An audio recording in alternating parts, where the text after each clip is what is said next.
Shalom, my meatheads. What's up, guys? So today on It's Tough, the Magnum True Shot podcast, we are going to talk about the topic that you read in the title, and that is keto. But before we do any of that, first I want you to sub or follow whatever channel you're listening or watching this on. Second thing I want you to do, and this is probably by far the most important, I want you to send this video to that fat friend. That friend that you know probably needs to lose a little bit of weight, or the friend that's kind of big and just looking to cut down. But the fat friend's the most important because he needs your help, guys. He needs our help. He needs my fucking help. He needs me to tell him, you're too fat, bro. You're gonna die. All right, the guy sending you this video cares about your health. So please, for the love of God, just check out this video and go keto. It's so easy, bro. It's the easiest diet to follow. So that's all I gotta say about that. Other than that, if you're watching this on YouTube, throw me a comment down below. Do it. It's so easy. It takes no time. Tell me your experience, what you don't know about keto, your questions, your concerns, you disagree with me, whatever the fuck it is. Just throw me a comment down below. If you're not listening to this on YouTube, shoot me an email. You can shoot me an email or DM me or whatever if you're watching this on YouTube too. Whatever. Get in contact with me. I want to have a conversation about your experiences with keto and so on and so forth. Now, for the main event. We're going to talk about keto. First, I'm going to start with the science of keto. Then I want to talk about my experiences with keto. Then my recommendations for keto. And, yeah, that's about it. So first, let's start out with the basics. There's two fuel sources for the body, for energy. There's carbohydrates and there's fats, okay? And you break down these to give you energy. Now, carbohydrates have 4 calories per gram. Fats have 9 calories per gram, all right? So what happens is most of our energy, that if you're just on a normal diet, will come from carbohydrates, and it's stored in the muscle, okay, as glycogen. Now what happens is when you exert effort, it uses up the glycogen in the muscle, okay? Simple enough, right? Now what keto is you deprive yourself of all that glycogen. You take it all out of the equation. So now the only thing to pull from is your fat stores, okay? Your long-term energy storage, which is your fat. So what does that do? That slims you down. That takes away your actual body fat. So you appear skinnier. And, well, that's basically it. So my experience with keto is it does fucking work. It's no joke. It's no bullshit. It does work. Now, I've been different variations of keto throughout my life and dieting. I've been very keto, I've been not that keto, I've been not keto at all, and they all kind of work to some extent. Like, they work to the amount that you want them to work. So I believe that low carbs in general is a better diet just to have, because you aren't going to be as fat, okay? You aren't going to, because a lot of what happens is carbs are just easy, empty calories. No muscle is going to be grown from carbs, just plain and simple carbs.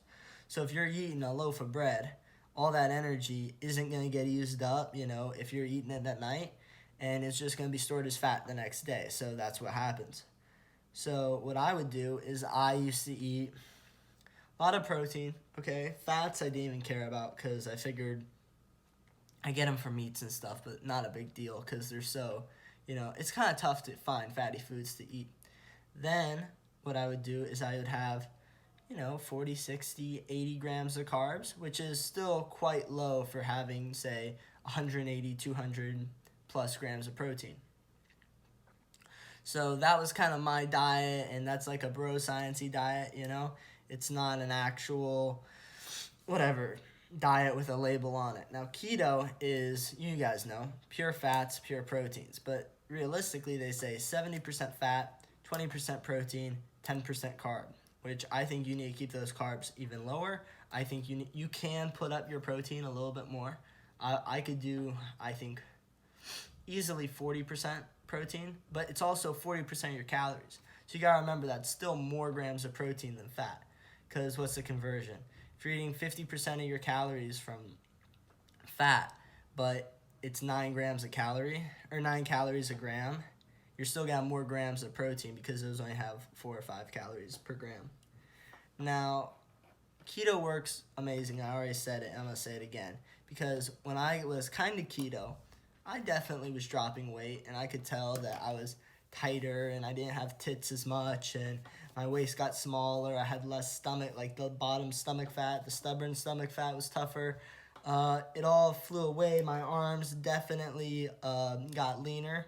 My like skin leaner. Everything got leaner, a little bit tighter. And then what happened is I was at about, say, 185, doing like a moderate keto, about 8 carbs at night. You know, I wasn't against it. 60 grams of carbs a day, probably, max. And I felt pretty good. So when I came to school, I became super keto. Like, I'm talking tons of fats, dropped my protein down a lot. Probably was having over 100 grams a day, but maybe 140 or something. And then I'd have all the rest of my calories would come from fat. I mean, not 0 carbs, but I mean, I'm telling you under 20. Like, maybe under 10 some days. Like, very, very, some days I basically have fucking no carbs. And, I mean, I tell you, my body, like, in general, I felt pretty good. I felt good in the sense of my energy was pretty stagnant, you know? With carbs, you're going to get an energy spike from the insulin, and you're going to get an insulin response. And then you're going to get a crash, okay? From keto, you don't have that spike and that crash, that blood sugar spike. So, you just stay kind of cruising through the day, which is pretty good if you don't, like, if you're taking naps and shit and they're affecting you. Like, I remember at school, I thought it was perfect. You know, for high school, it was amazing because I wouldn't get tired. Like, after lunch, I wouldn't get tired midday. I'd wake up, I'd feel plenty energized. And then I'd go home, I'd be able to fucking, you know, do whatever at night. And I always felt good. I always felt ready to go. There was nothing, like, holding me back. I wasn't, like, tuckered out. Now, what happened, though, when I became super keto is I work out every day. You know, I go to the gym. I put in my exercise. I do some cardio, 10, 20 minutes, you know. But I burn 200, say, calories in a cardio session. And, man, I lost, like, 10, 15 pounds. I came back to my house in Bradenton. 170 like 73 or something, which is, if you've seen me at 173, I haven't been there since like sophomore year. Like, I was skinny, like too thin. And I mean, my mother was like, dude, next time I showed up, she was like, dude, you were skinny. And I could feel it. My arms were skinny and everything. So I just made a decision. I'm like, you know what? I'm going to stop being keto. It's not worth it for me right now. It feels great, but fuck it, I need to gain some more weight. The other thing with keto is when I lost all that size, I also lost a lot of strength. You know, at first, when I was like semi-keto, I maintained my strength. I didn't gain any. No strength was gained on keto, but I maintained it. I kept it flowing. I wasn't weak, you know, I could still function. But when I dropped down to 173, I was like, I'm pretty weak right now. Like, I don't feel good. My joints didn't feel good. I just didn't feel physically where I wanted to be. So I pumped up the carbs again, started eating way more. And what else happened is I bumped up my protein. Protein, you guys all know, building block to muscle growth. So that's happened. I feel stronger. I feel better. For me, I think for somebody working out, trying to build muscle, I think that's a better thing. But going back to the benefits of keto, one of the benefits, and I felt it somewhat, I think, is it boosts your testosterone. And the fact that you're eating more saturated fats and cholesterols, and these are building blocks for testosterone. And everyone knows testosterone is an anabolic, androgenic hormone. Okay, so you build more muscle mass, and you get more jacked. So, and you have other side effects. You get a little harder. And yeah, and it works. It definitely works. Like, you can tell that you have more energy, and that's where some of the energy comes from. Not the crashes. You have more testosterone if you're a guy, obviously. And you feel more awake, more lively, ready to go. So that was one of the major benefits. That and the no crashes was my favorite parts of keto. And also being lean and not feeling fat. And your body just, like, if you don't eat, you don't get cravings. Like, I could not eat for a day and feel fine. Because my stomach was teeny, because all I'd eat is a little bit of fat, or, a little bit of fat, but it goes a long way, and protein. And I wouldn't have to eat throughout the day. I wouldn't need more energy, because it just would pull from all the remaining fat that was left in my body. But I realized, like, you know what? For muscle growth, this isn't what I want. And I don't get why more athletes, like if I were a tennis player still, I'd be on keto. Because I think keto just, you would last forever. Like no one would be able to keep up with you.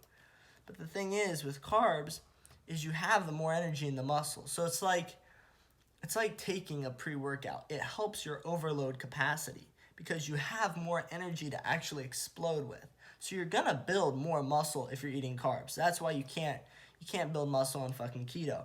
But you can go long ass distances for long ass times and be totally fine. So those are my thoughts on keto. Now my recommendations. If you're a skinnier guy, okay, if you're more of an ectomorph, so you got abs since you were born, you've always been kind of thin, kind of wiry, you have a trouble putting on muscle mass, and you want to gain or keep muscle mass, do not go on keto. Yes, I said it. I'm probably the only person that's ever said it. Don't go on keto. Keto will kill you. Like, it'll just make you shrivel up. You might feel good. Now, if you're working 9 to 5, you get tired and you don't like that, get on keto. If you're kind of fat, you don't work out, you're just pudgy, and you need a way to lose weight and you're too lazy to go to the gym, keto's a good place to start, because keto will allow you, you're not going to have those cravings for the carbs, okay, so it's going to cut down your calorie intake that way, and then it's also just going to minimize the extra fat, okay, it's just going to burn your fat off, slow but sure. So that's where I think it's the best. Also, if you're an older gentleman or a woman, I think it's easy, You guys aren't going to build muscle mass anyways, so what's it matter? You'll still get enough, and you always can bump up your protein if you feel like you're not getting quite the muscle you want. But like I said about carbs, helping your overload capacity, I definitely would take carbs if you want to build muscle. I mean, it's just plain and simple. Or keep muscle. Like for me, just to keep a solid 185, I need to eat carbs. Not a lot. I'm not saying I don't even eat that many anymore. Now that I'm like totally off keto and couldn't care less, I still eat probably 100, more than 100. Probably 120, tops a day. And some people eat like 300. And I think carb loading's bullshit. I mean, it works. There's science behind it, all this shit. But compare carb loading to being keto. Is carb loading, you have more power, but it's all just flooded into the muscle. You flood your muscle with carbs, basically. So you're trying to pack as much glycogen into the muscle to have it last for a long ass time. But if you're keto and you're doing something like, I'm not talking about, something that's powerlifting or power strength sport. No, then carb loading makes sense. If you're playing tennis or basketball or soccer or something like that, or a sport that it requires fucking endurance. Like, I know, you gotta run on a soccer field. That is not easy. I would definitely take keto into consideration because you're gonna be lighter, you're gonna be faster, you're not gonna lose. I'm not saying that if you're doing it, you're not gonna lose that much power. It's more you're gonna lose weight if you're trying to, like, overload your body with muscle mass. If you're trying to get if you're gonna be a football player, yeah, fucking eat carbs. You need your carbs, okay, boy? But if you're gonna be a lacrosse player or somebody who's gonna run around the field, I would not recommend it at all. And that's about it. I mean, I think more athletes should definitely be on it, period. But you also can tailor it to where you need it. So if you want to build a little bit more muscle mass, but you still like the keto and the minimal crashes, you can minimize those crashes by only having carbs at night. So then your carb crash, for me, this is how it'd work, is I'd eat carbs at night, I'd feel okay at night, and then it'd crash, I'd go to bed, I'd wake up, and then I'd start being keto again. And that was that, and you'd kind of run through the day, but I knew that basically my glycogen was very depleted. It was very, very, very low. So that I was still gonna be keto. So during the day, I'd be pulling on that fat source. And then you can do refeed days and this and that. And you also can tailor it to what type of workout you're doing. If you're gonna do a heavy power day, all right, maybe you should load up on carbs. But if you have a week or 5 days where you're just gonna be doing endurance or stuff like that, maybe deprive yourself of those carbs. Because they say it takes this long to get into ketosis. I never measured once if I was in ketosis or not. Okay, never once. But hey man, it worked. I know I was in keto because I got skinny as shit eating just fat, okay? It didn't matter. And that's the one other thing about keto. Why it's great for fat people. First, the fats kind of limit how much you can eat because it's tough to eat a lot of fat. But the other thing is, even if you eat a fuck ton, it never seems like you're getting enough. So you don't have to really micromanage your fucking calories in, calories out, this, that, and the other. Okay, so is that good enough? That was like an informational video. Tell me if you guys liked it. I thought it was okay. And yeah, that's about it. I hope you fuckers have a fucking skinny ass day.